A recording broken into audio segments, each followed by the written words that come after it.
The day the doctor said, "You're well, go back to work," I said, "I'm afraid. What will people believe? What will make them to believe that I'm well?" And he said, "They'll just look at you and believe it because it's true."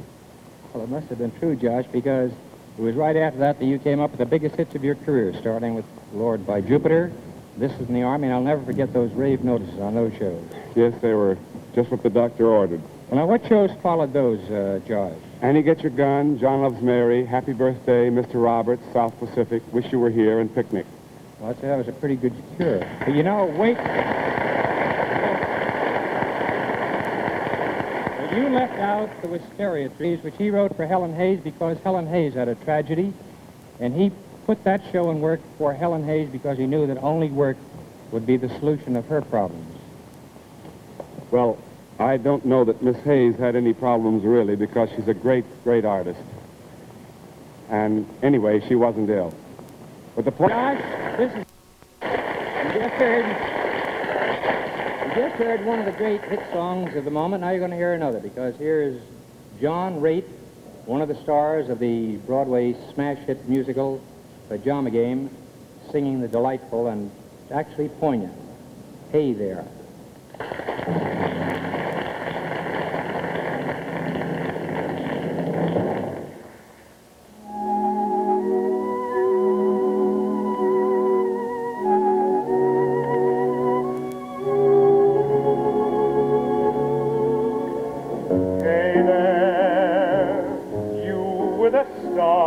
In your eyes, love never made a fool of you. You used to be too wise. Hey there, you on that high flying cloud. Though she won't throw a crumb to you, you think someday she'll come to you. Better forget her with her nose in the air. She has you dancing on a string. Break it and she won't care. Will you take this advice I hand you like a brother? Are you not seeing things too clear? Are you just too far gone to hear? Is it all going in one ear and out the other? Hey there, you with the stars in your eyes. Are you talking to me? Love never made a fool of you. Not until now. You used to be too wise. Yeah, I was. Once. Hey there, I hear you. on that high flying cloud. Though she won't throw a crumb to you, Don't rub it in. think someday she'll come to you. Shut up. Better forget her. Forget her. With her nose in the air. With her nose in the air. She has you dancing on a string. Puppet on a string. Break it, and she won't care. She won't care for me. Will you Take this advice I hand you like a brother. Or am I not seeing things too clear? Are you just too far gone to hear? Is it all going in one ear and out the other?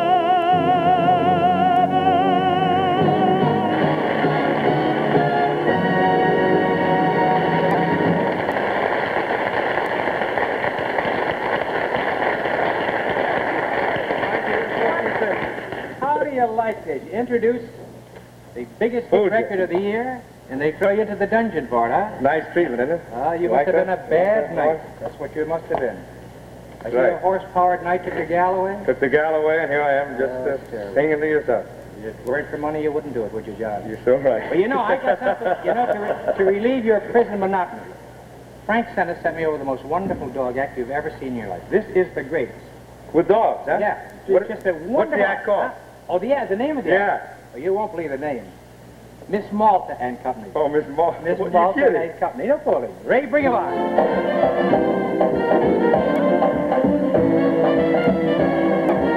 As soon as you can. Thank you very, very much. Now, we've had several hit songs on our show tonight. Now, here is another one. Sort of become, well, a description of America's favorite hideaway is Hernando's Hideaway. Now, this, too, was introduced in Pajama Game. And tonight, the girl who's going to sing it on our show is the star of Pajama Game, red-headed Janice Page. So let's have a nice hand for this.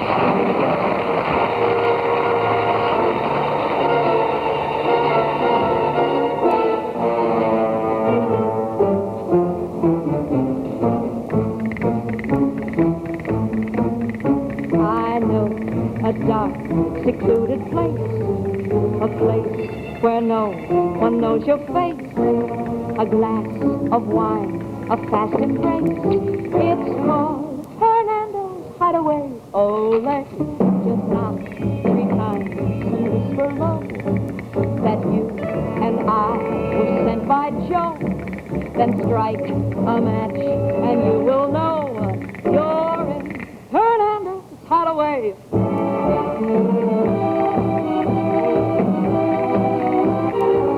At the Golden Finger Bowl or any place you go, you'll meet your Uncle Max or anyone you know.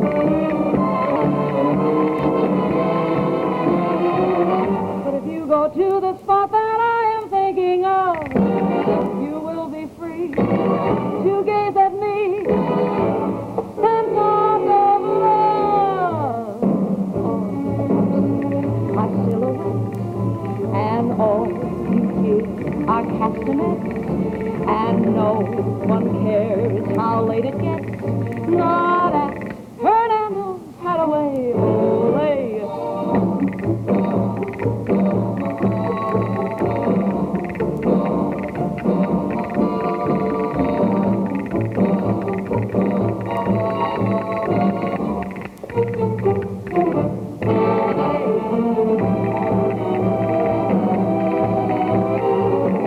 Golden Finger Bowl or any place you go, you'll meet your Uncle Max or anyone you know.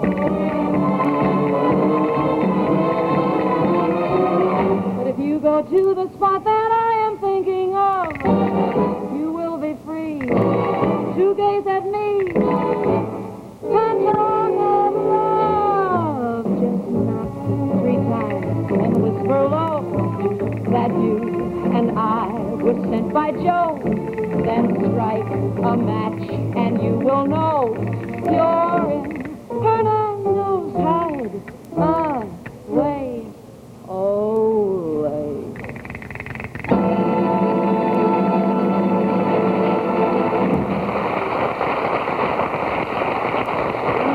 Magnificent. Thank you.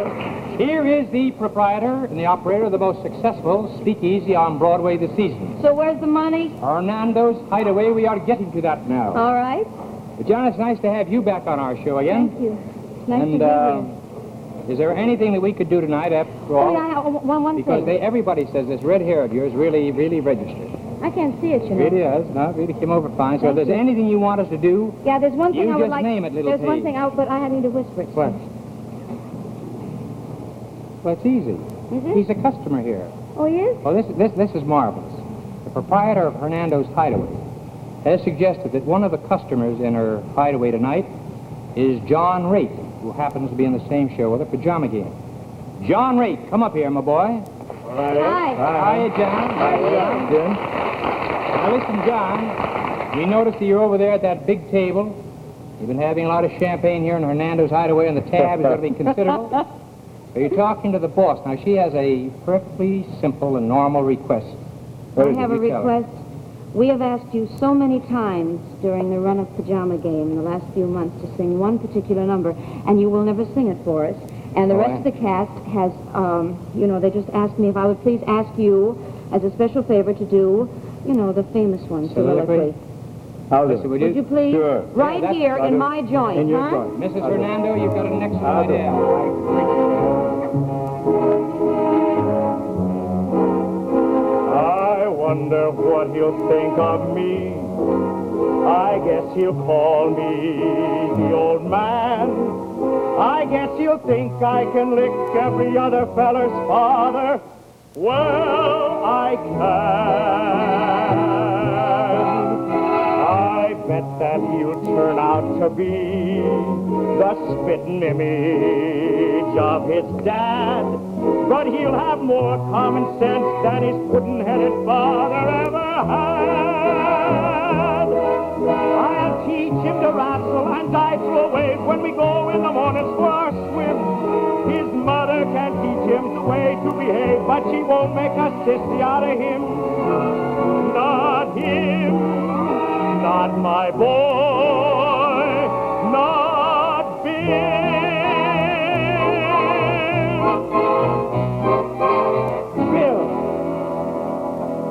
My boy Bill, I will see that he's named after me. I will. My boy Bill, he'll be tall and as tough as a tree. Will Bill, like a tree, he'll grow with his head held high and his feet planted firm on the ground. And you won't see nobody dare to try to boss him or toss him around. No pot-bellied, baggy-eyed bully'll boss him around. Say, why am I taking on like this? My kid ain't even been born yet. I can see him when he's 17 or so, and starting in to go with a girl.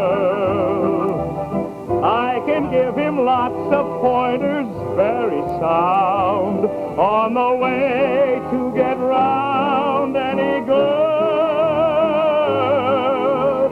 I can tell him. Wait a minute. Could it be? What if he is a girl?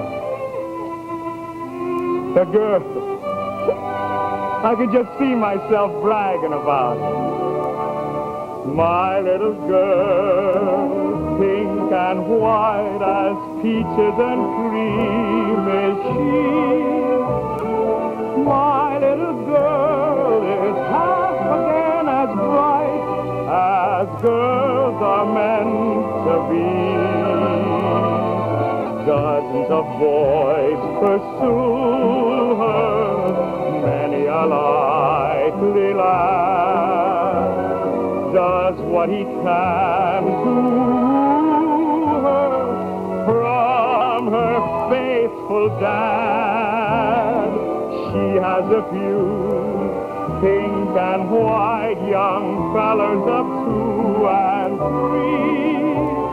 but my little girl gets hungry every night, and she comes home to me.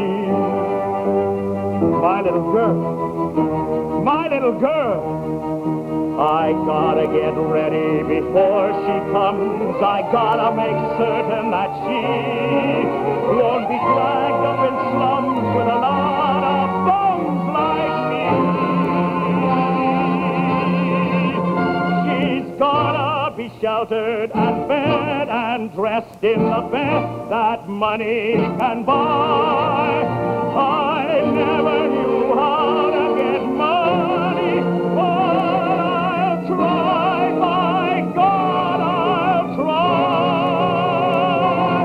I'll go out and make it and steal it and take it or die.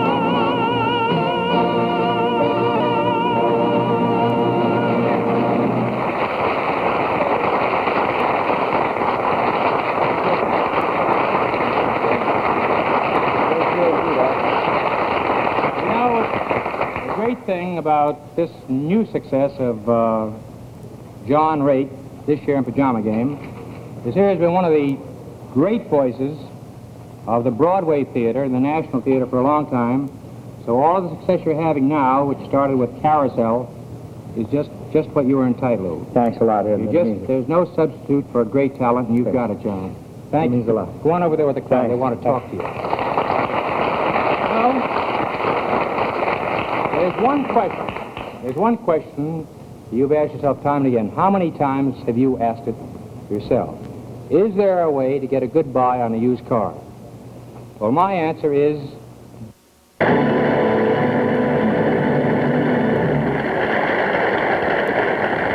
going along with our My Fair Lady anniversary celebration, Fritz Lowe, Alan Lerner, and I were just discussing their conception of the meaning of On the Street Where You Live. Well, now, I'm going to let you form your conclusion, because here is John Michael King, who introduced the hit to the country in My Fair Lady. John Michael King. I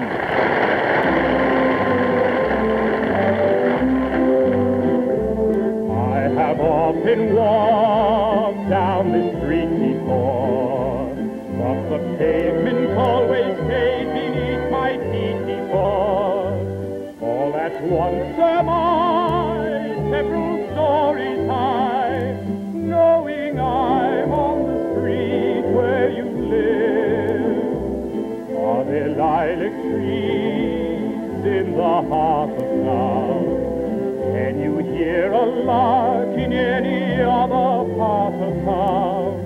Does it chop and pour out of every door? No, it's not on the street where you live. And oh, the towering feeling, just to know somehow you are near. The powering feeling that any second you may suddenly appear. People stop and stare, they don't bother me, for there's nowhere else on earth that I would rather be. Let the time go by, I won't care if I can be on the street where you live.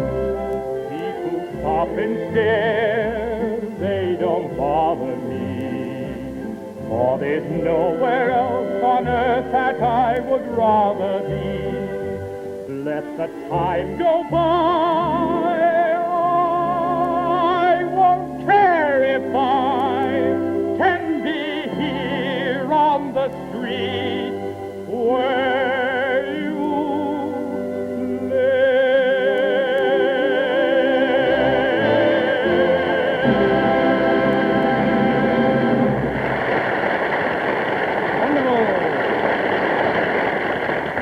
That's Leslie Caron. I think she may be in Gigi, which Lerner and Lowe are going to do in Hollywood together with Maurice Chevalier.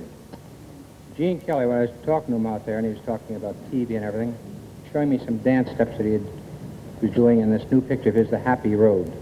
And be sure and don't miss that, because I think this is one of the greatest things he's ever done. I'm sure that George Bernard Shaw, who was Irish, would have been delighted to have learned that Edward Mulhare of County Cork, Ireland, had stepped in during the month's vacation of Rex Harrison from the New York company of My Fair Lady and actually filled his shoes. Just as it delighted Bernard Shaw to twit the English or the Irish, it made never mind. But in the play, in this My Fair Lady, he does have some things to discuss about the various English dialects that pop up all over England. So here is Edward Mulhare to sing the song about it from the show. Look at her, a prisoner of the gutter, condemned by every syllable she utters. By right she should be taken out and hung for the cold-blooded murder of the English tongue. Oh, heavens, what a noise! This is what the British population calls an elementary education. Oh, come, sir, I think you picked a poor example. Did I? Hear them down in Seoul Square, dropping H's everywhere, speaking English any way they like. You, sir, did you go to school? What do you take me for, a fool? No one taught him take instead of tyke. Hear a Yorkshireman, or worse, hear a Cornishman converse. I'd rather hear a choir singing flat. Chickens cackling in a barn, just like this one. Gone. Gone. I ask you, sir, what sort of word is that? It's ow and gone that keep her in her place, not her wretched clothes and dirty face. Why can't the English teach their children how to speak? This verbal class distinction by now should be antique. If you spoke as she does, sir, instead of the way you do, you might be selling flowers too. Oh, come, sir. An Englishman's way of speaking absolutely classifies him. The moment he talks, he makes some other Englishman despise him. One common language I'm afraid we'll never get. Oh, why can't the English learn to set a good example to people whose English is painful to your ears? The Scots and the Irish leave you close to tears.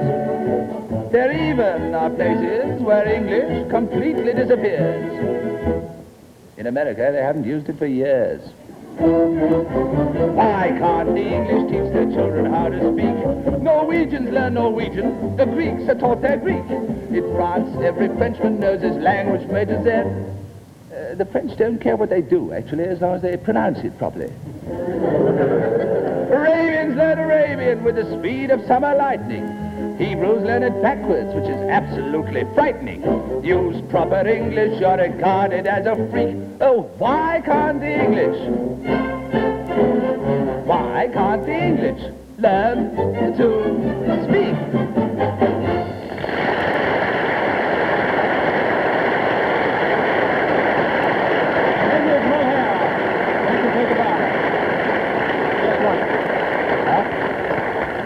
I was just saying here to Edward, or I was going to say to him, as one descendant of Cork to a resident of Cork, all of our congratulations. Thank you very much. Let's have a tremendous hand for our Irishman here.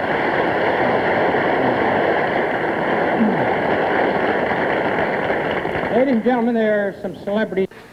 That must have been today a great thrill to see your mother, hear your mother talking to you. Indeed it was. And thank you very much for making it possible. You're very, very welcome, Edward. Now, inasmuch as your mother brews the best cup of tea in Cork, and you are brewing the best type of song on Broadway, how about singing a song from My Fair Lady? Sure.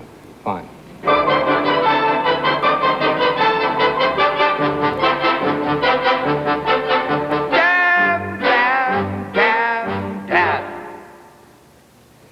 I've grown accustomed to her face.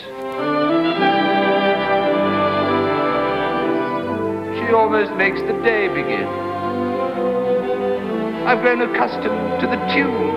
She whistles night and noon. Her smiles, her frowns, her ups, her downs are second nature to me now. Like breathing out and breathing in. I was serenely independent and content before we met.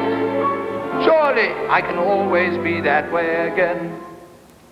And yet, I've grown accustomed to her looks, accustomed to her voice, accustomed to her face.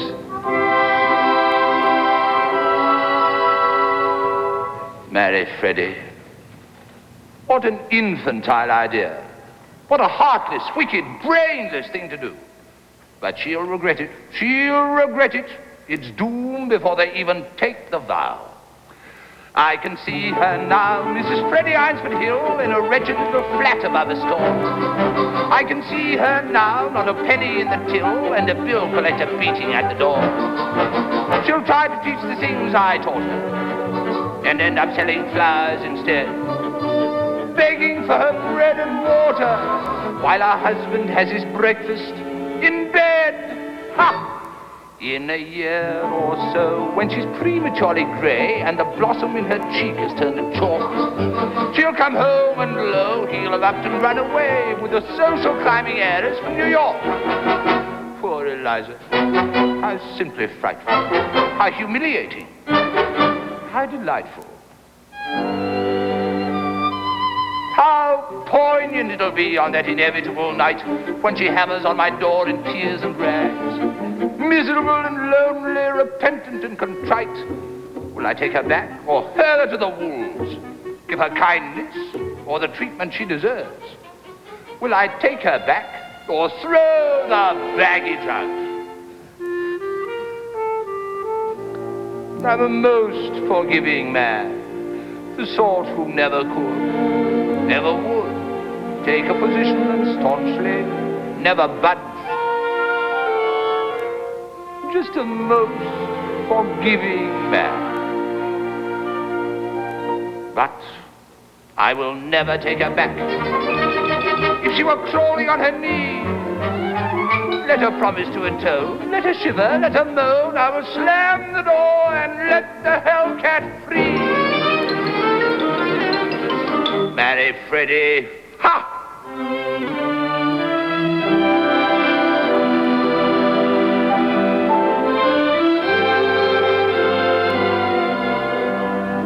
But I'm so used to hear her say good morning every day. Her joys, her woes, her highs, her lows are second nature to me now. Like breathing out and breathing in. I'm very grateful she's a woman and so easy to forget. Rather like a habit one can always break. And yet, I've grown accustomed to the trace of something in the air, accustomed to her face.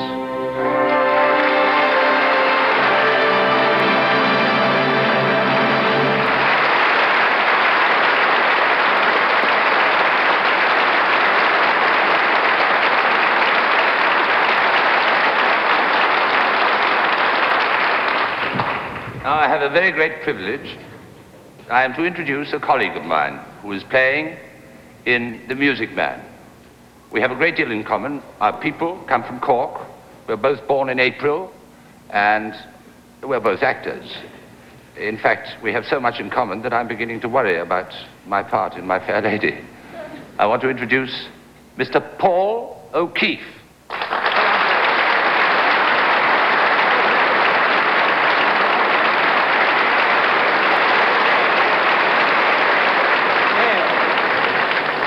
Edward Mulhare, we have to get a particular set because your set was so big we have to get a little set for him. Sure. So will you hold him there just a moment? Sure. Huh? Because now here comes something that I personally guarantee will set the automotive world on fire.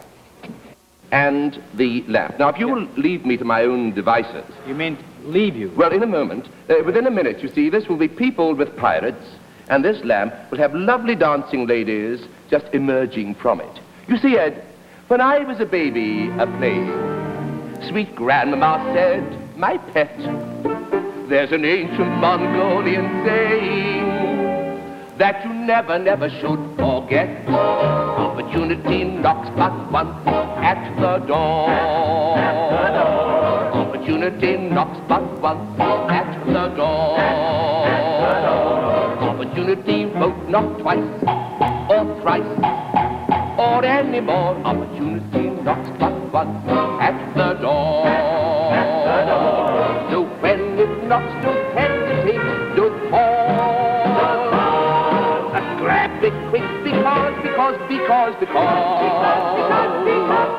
Opportunity knocks but once when for happiness someone hunts. Opportunity knocks but once at the door. So when it knocks, don't hesitate, don't pause. Grab it quick because. Opportunity knocks but once when for happiness someone hunts. Opportunity knocks but once at the door.